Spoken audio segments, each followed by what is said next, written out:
Camarades, l'aggravation de la crise, l'offensive gouvernementale et patronale poussera la classe ouvrière à s'engager dans la lutte tout simplement pour survivre. Et nous lui faisons pleinement confiance pour savoir relever ce défi, car en fait, elle n'aura pas le choix. Cette situation ouvrira, peut-être, une période qui pourra nous faire progresser sur la construction d'un parti communiste révolutionnaire et en particulier de faire avancer son implantation dans la classe ouvrière. C'est là-dessus que je voudrais intervenir cet après-midi. Le mouvement communiste révolutionnaire, dont nous nous réclamons, se distingue de tous les autres courants politiques en ce sens que nous sommes marxistes. C'est-à-dire d'abord que nous sommes convaincus que toutes les oppressions et les catastrophes actuelles ne pourront être supprimées sans renverser le capitalisme.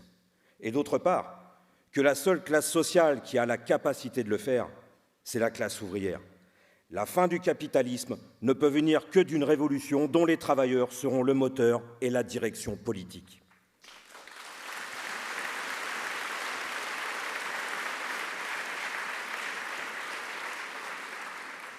Comme l'a écrit Marx, voilà bientôt 2 siècles, à l'époque où le capitalisme n'était encore que naissant, les capitalistes, en développant les usines et en jetant des millions de travailleurs dans l'esclavage salarié, ont fabriqué, selon les termes de Marx, leurs propres fossoyeurs. Une classe de prolétaires qui, en renversant le capitalisme, n'ont rien d'autre à perdre que leur chaîne. Depuis Marx, le capitalisme a étendu ses tentacules sur l'ensemble de la planète et la classe ouvrière est 100 fois, 1000 fois plus nombreuse que lorsque fut rédigé le manifeste du Parti communiste. Il y a des luttes en permanence. Et quand ce n'est pas dans un pays, c'est dans un autre. Mais cela fait bien longtemps que la classe ouvrière ne s'est pas battue sur le terrain politique en tant que classe porteuse d'une organisation sociale supérieure au capitalisme.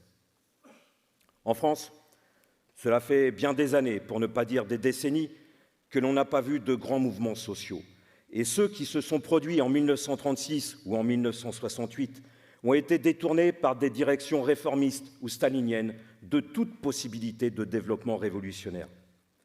Mais nous gardons une confiance inébranlable dans la capacité de la classe ouvrière à se révolter, à reprendre confiance en ses forces et conscience de sa capacité politique de renverser la société. Alors, nous ignorons à quel moment la classe ouvrière se mobilisera, à nouveau, en masse. Mais nous savons en revanche que lorsque ce moment arrivera, il sera indispensable qu'il y ait des militants révolutionnaires partout. C'est la raison pour laquelle nous voulons construire un parti révolutionnaire et Nathalie reviendra sur ce point tout à l'heure. Un véritable parti révolutionnaire devra avoir demain des militants et des relais dans toutes les entreprises du pays et je dirais même dans toutes les catégories sociales qui composent le monde du travail. Mais ce qui sera fondamental, c'est d'être présent au sein des grandes entreprises, parce que ce sont elles qui ont un poids sur la vie politique, économique et sociale sans commune mesure avec les autres. Nous le savons, une grève peut partir de petites entreprises, mais c'est seulement lorsqu'elle s'étend à des géants comme Renault, PSA Stellantis, Total, Sanofi, ArcelorMittal ou même Safran que la grève devient un événement social et politique incontournable. Parce que ce sont ces entreprises qui, d'abord, regroupent le plus grand nombre de travailleurs concentrés au même endroit et ensuite ont elles-mêmes un poids déterminant sur les autres entreprises qui en dépendent. Si la production s'arrête dans un groupe comme PSA Stellantis, où je travaille, ce sont des milliers d'entreprises qui sont impactées, en cascade, sous-traitants, fournisseurs, dans tous les secteurs, des fonderies aux composants électroniques, du textile à l'industrie du plastique, et ce, dans différents pays du monde. Des milliers de travailleurs en grève dans une grande entreprise, ça veut dire des milliers de militants de la grève, des milliers de femmes et d'hommes susceptibles d'aller s'adresser aux travailleurs des autres entreprises du secteur, de diffuser la grève en militant pour elles auprès de leurs proches, de leurs familles, de leurs voisins. C'est une force de frappe considérable. Et cela ne pourra jamais exister à l'échelle d'une entreprise qui ne regroupe que quelques dizaines de salariés, quelle que soit leur combativité. Regardez ce qui se passe ces dernières semaines du fait de la poussée de l'inflation. Des débrayages et des grèves pour les salaires éclatent ici et là. Lorsque c'est dans une petite entreprise, quelle que soit, là encore, la combativité et le courage des grévistes, Il est extrêmement difficile de faire connaître la grève, de lui donner un retentissement local et plus encore national. En revanche, les grèves qui se déroulent actuellement dans les raffineries n'ont pas besoin d'être relayées dans les médias pour que chaque automobiliste en soit au courant, à la vue des longues files d'attente devant les stations essence, en constatant leur nombre grandissant qui sont fermées faute d'approvisionnement.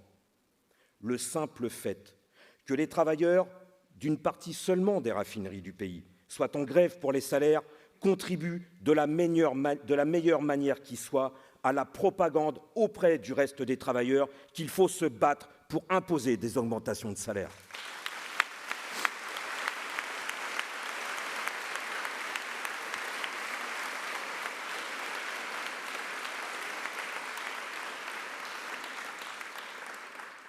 De même, quand plusieurs centaines de travailleurs se mettent en grève, ne serait-ce que 3 jours, à l'usine de PSA à Ordin, dans le Nord, et paralysent la production, eh bien oui, là aussi, ça se sait. Quand la semaine dernière, ce sont à l'échelle du groupe plus de 5000 ouvriers qui débrayent pour les salaires, ça fait discuter dans d'autres entreprises. Les images circulent, et ce sont des images qui peuvent donner des idées, qui encouragent, qui donnent un petit aperçu de ce que pourrait être la force de la classe ouvrière si elle entrait en lutte. Alors, imaginez qu'une grève massive sur les salaires se généralise simplement dans toutes les raffineries du pays et dans le groupe Stellantis. Elles auraient inévitablement un impact direct dans le pays. Et nous devons être très attentifs à ces luttes éparses. Sans préjuger de leur avenir, si elles devaient durer et s'étendre, cela jouerait très favorablement sur l'état d'esprit des travailleurs. Alors oui, pour nous, il est vital, indispensable, que des militants révolutionnaires soient présents dans les grandes entreprises, et c'est l'orientation fondamentale de lutte ouvrière depuis que notre organisation existe. Parce qu'il faut, dans ces citadelles du capitalisme, des militants capables de donner des perspectives à leurs camarades, capables de leur expliquer la science de leur malheur, comme disait le syndicaliste révolutionnaire Fernand Pelloutier à la fin du XIXe siècle, capables de les éclairer sur les rouages du capitalisme, de son État, de son système politique, de leur apporter des réponses politiques sur la crise de son économie. Oui, si l'on veut changer la société, il faut implanter les idées du communisme révolutionnaire dans les entreprises, et en particulier dans les plus grandes, car c'est ainsi qu'elles irrigueront l'ensemble des travailleurs et iront jusqu'aux plus isolés dans les plus petites entreprises. Alors, c'est une tâche difficile, compliquée, oui c'est vrai, parce que nous ne sommes pas les seuls à savoir combien la présence de militants révolutionnaires dans les entreprises sera déterminante. Les patrons, et derrière eux, l'appareil de l'État bourgeois, le savent aussi bien que nous, et c'est pour cette raison qu'ils mettent toute leur énergie à l'empêcher. C'est pour cette raison, et pour aucune autre, qu'il est interdit de faire de la politique dans les entreprises. Ce pays est peut-être une démocratie, mais cette démocratie s'arrête à la porte des entreprises. Il y a beau être écrit liberté, égalité, fraternité au fronton des mairies et des écoles, et nous savons tous combien cette formule est, au fond, vide de sens dans la société capitaliste, elle n'est en revanche pas écrite au fronton des usines. Le cynisme de la société capitaliste ne va pas jusque-là, il ne faut pas exagérer quand même. Le seul moment où la liberté peut régner dans une entreprise, c'est pendant une grève. Lors de la grève de 4 mois contre la fermeture de l'usine de PSA Aulnay en 2013, je peux vous dire que tous les grévistes ont ressenti ce sentiment incroyable, que nous étions enfin libres. Pendant la grève, l'usine était ouverte à tous, y compris à la presse, ce qui n'est pas le cas le reste du temps. C'étaient les chefs qui baissaient les yeux et les directeurs qui se cachaient. C'était nous qui décidions des horaires, des lieux et des moments où nous nous réunissions, nous qui organisions les rondes de surveillance contre les jaunes, les chefs et les huissiers de justice. Pendant la grève, les discussions étaient libres. Les idées politiques entraient dans l'usine. Chacun avait le droit d'exprimer ses idées, quelles qu'elles soient, sans avoir à craindre d'être dénoncé par un mouchard ou par un chef. Et ce n'était qu'une grève, une petite grève qui n'a rassemblé que quelques centaines de travailleurs. Alors imaginez ce qu'il se passe pendant les révolutions. Dans toute l'histoire, le moment où les travailleurs ont été le plus libres dans les entreprises, cela a été pendant la Révolution russe, y compris avant octobre, quand les ouvriers organisaient des entraînements des milices d'ouvriers armés dans les cours d'usine, sous le nez du patron, où les réunions des conseils ouvriers, les soviets, se déroulaient parfois même au sein des ateliers, et où les militants politiques de toutes les tendances s'exprimaient librement et se battaient avec acharnement pour convaincre les travailleurs de leur position. En recréant les soviets, en s'armant de fusils et en ayant une politique pour gagner les soldats dans les casernes, les travailleurs russes se sont donné les moyens de prendre le pouvoir pour finir par s'en emparer consciemment. C'est ça qui a conduit Lénine, après la révolution de février 17, à écrire que la Russie, dictature féroce quelques jours plus tôt, était devenue d'un coup le pays le plus libre du monde.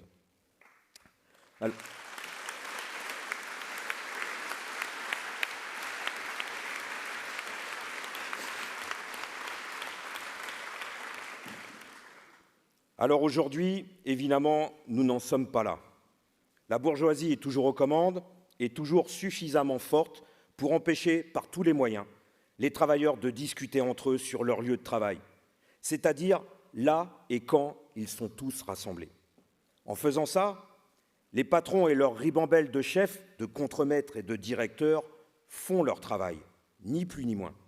Eh bien, à nous, militants, de faire le nôtre. À nous, de nous montrer plus malins, plus inventifs, plus déterminés pour nous permettre de nous exprimer politiquement dans les entreprises, pour permettre aux travailleurs de faire de la politique, malgré l'interdiction et la répression patronale.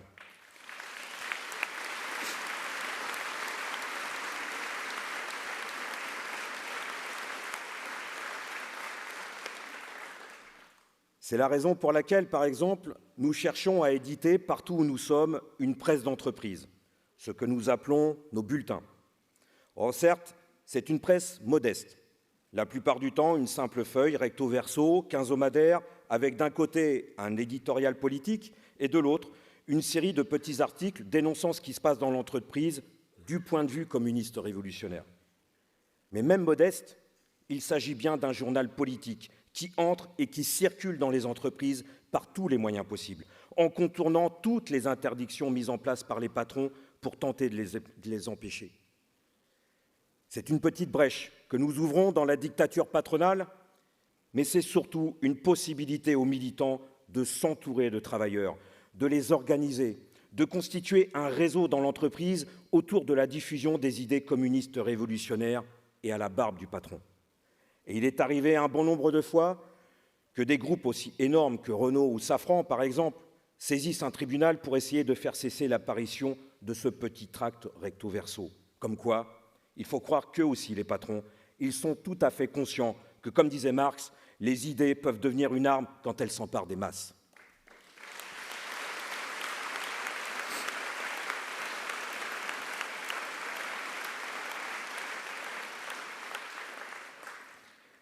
Et le mouvement ouvrier a toujours trouvé les moyens pour contourner la répression patronale, y compris à une époque où elle était bien plus dure qu'aujourd'hui en France. En se cachant, en rusant, en inventant 1000 moyens, les travailleurs révolutionnaires ont toujours su trouver des réponses leur permettant de militer malgré les interdictions, malgré les menaces de sanctions, de licenciements ou parfois de prison, voire d'assassinat. Que l'on pense seulement au mouvement révolutionnaire allemand dans la seconde moitié du XIXe siècle, à l'époque de ce qu'on a appelé les lois antisocialistes de Bismarck, en vigueur de 1878 à 1890. C'était simple. La loi interdisait la presse et les réunions socialistes. Eh bien, partout, les militants ont trouvé des solutions pour éditer leurs journaux et leurs tracts, pour réunir les travailleurs sous couvert de clubs sportifs, d'associations diverses et même de chorales. Et lorsque ces lois ont été abrogées, le Parti révolutionnaire allemand était devenu plus fort et plus influent que jamais. Alors, aux militants révolutionnaires d'être suffisamment déterminés pour continuer inlassablement à défendre les idées communistes révolutionnaires auprès des travailleurs, c'est l'action la plus utile que l'on puisse faire pour l'avenir.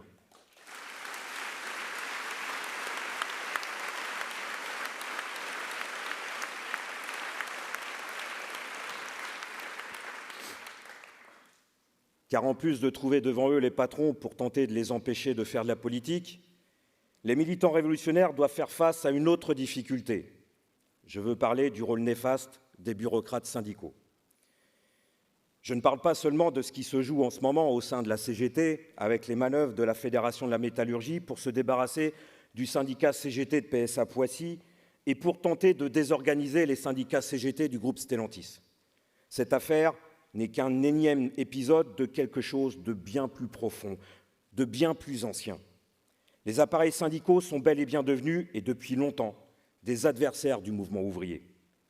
Que le patronat tente par tous les moyens d'empêcher les travailleurs d'accéder aux idées révolutionnaires, cela apparaît logique à tout ouvrier conscient. Mais il peut paraître beaucoup moins évident que la simple diffusion des idées de la lutte de classe se heurte aux appareils syndicaux prêts à fouler aux pieds l'expression démocratique de leur propre base et prêts même à démoraliser leurs propres militants. Amener des travailleurs à se syndiquer est un combat de tous les jours et il faut le mener.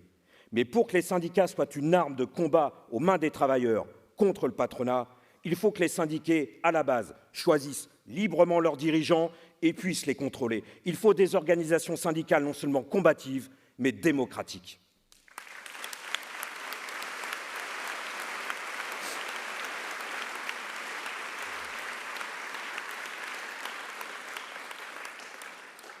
Car depuis des années, au moins depuis la veille de la Première Guerre mondiale, les grandes centrales syndicales se sont peu à peu intégrées au système capitaliste et ont aujourd'hui plus d'intérêt à voir celui-ci perdurer qu'à militer pour le renverser.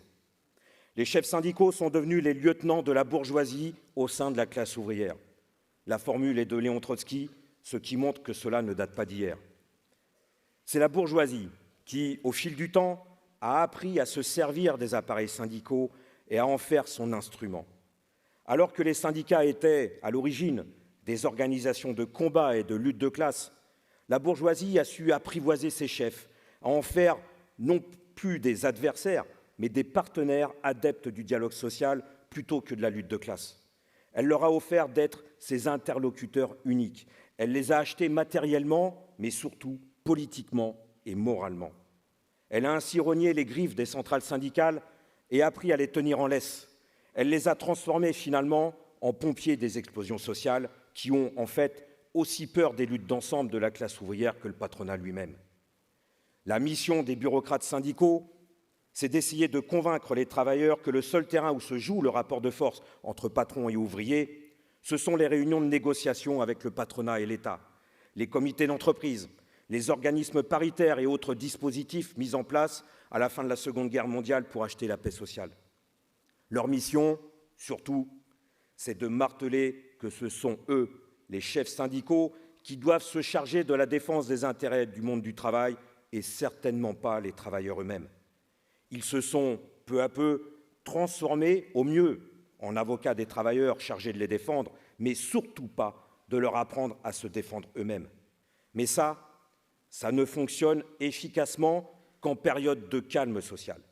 Quand la combativité ouvrière n'est pas là, quand rien ne se passe, quand les travailleurs restent l'arme au pied, quand il n'y a pas de grève, alors oui, les chefs syndicaux peuvent tranquillement prétendre jouer un rôle en négociant ce que le patronat a déjà de toute façon accepté de céder. Et c'est bien pour ça qu'ils craignent autant les mobilisations ouvrières, qu'ils craignent autant une grève générale, qu'ils ne seraient plus à même à contrôler. L'histoire l'a montré bien des fois, notamment en 1936 et en 1968.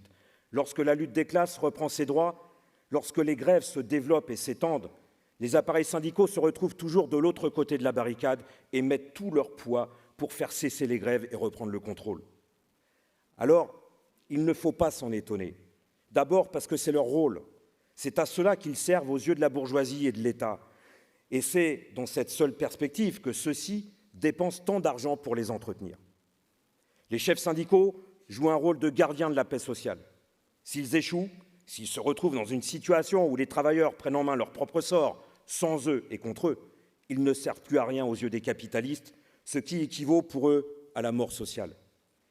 C'est pour cette raison que le cas de PSA Poissy et de la CGT du groupe Stellantis n'est ni isolé, de telles manœuvres ont eu lieu des centaines de fois par le passé, ni surprenant pour qui est conscient du rôle réel que jouent les confédérations syndicales à notre époque impérialiste. Se débarrasser des militants combatifs, voire se débarrasser de syndicats entiers dès lors que ceux-ci font preuve d'un peu trop d'indépendance.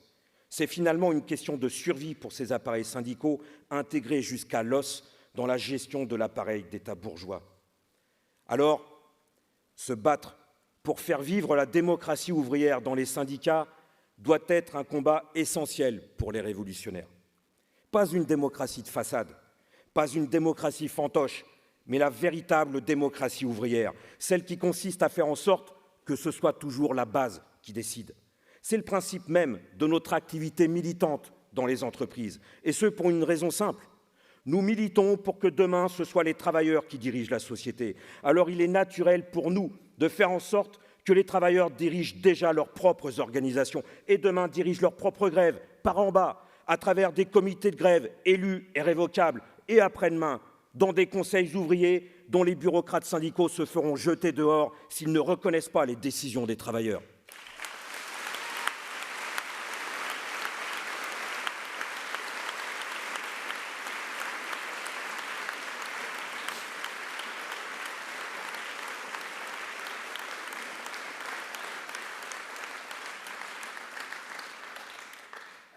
Oui, nous militons pour donner la possibilité aux travailleurs de discuter entre eux, de réfléchir par eux-mêmes, de se faire leur propre point de vue, d'apprendre de leurs expériences. Là encore, ça va à l'encontre de tout ce que le mouvement ouvrier dégénéré a fait depuis des décennies, en particulier le stalinisme, qui a, des années durant, appris aux travailleurs et aux militants à avoir le doigt sur la couture du pantalon et à se mettre au garde à vous devant les oukases venus d'en haut.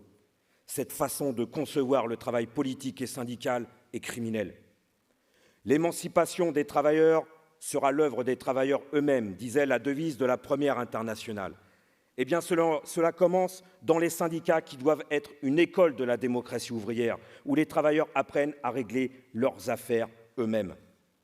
Chaque jour, chaque heure, les patrons commandent les travailleurs comme s'ils étaient des gamins. Les patrons leur disent qu'ils ne doivent pas mettre le nez dans les affaires de l'entreprise ou l'organisation du travail. Les politiciens bourgeois leur disent qu'ils ne doivent pas s'occuper directement de politique et sont tout juste bons à mettre, une fois de temps en temps, un bout de papier dans une urne. Et les bureaucrates syndicaux ont, au fond, le même discours. Laissez-nous faire, laissez-nous nous occuper de vos affaires à votre place, laissez-nous gérer et surtout, ne vous en mêlez pas. Pour tous ces gens-là, les travailleurs ne sont bons qu'à une chose, travailler, suer des profits, payer ses impôts et se taire. Eh bien, pas pour nous. Nous militons pour que les travailleurs qui font tout tourner dans la société se mêlent aussi de la gestion des entreprises, mettent leur nez dans les livres de comptes et contrôlent eux-mêmes le travail et la production. Nous militons pour que les travailleurs se mêlent de faire de la politique eux-mêmes, avec leurs armes de classe, et ne se contentent plus de croire que voter ou s'abstenir peut changer quoi que ce soit. Nous militons pour que les travailleurs, dans leurs organisations de base que sont les syndicats, dirigent, décident, choisissent leurs représentants et la politique qu'ils veulent mener. Tout cela est un seul et même combat.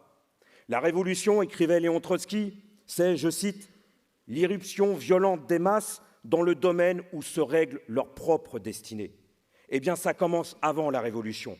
Le travail des militants révolutionnaires, dès aujourd'hui, c'est de défendre la perspective auprès des travailleurs, à chaque fois que c'est possible, à faire irruption dans le domaine où se règle leur propre destinée. Et nous le savons, ça ne pourra se faire que sans les bureaucrates syndicaux et contre les bureaucrates syndicaux.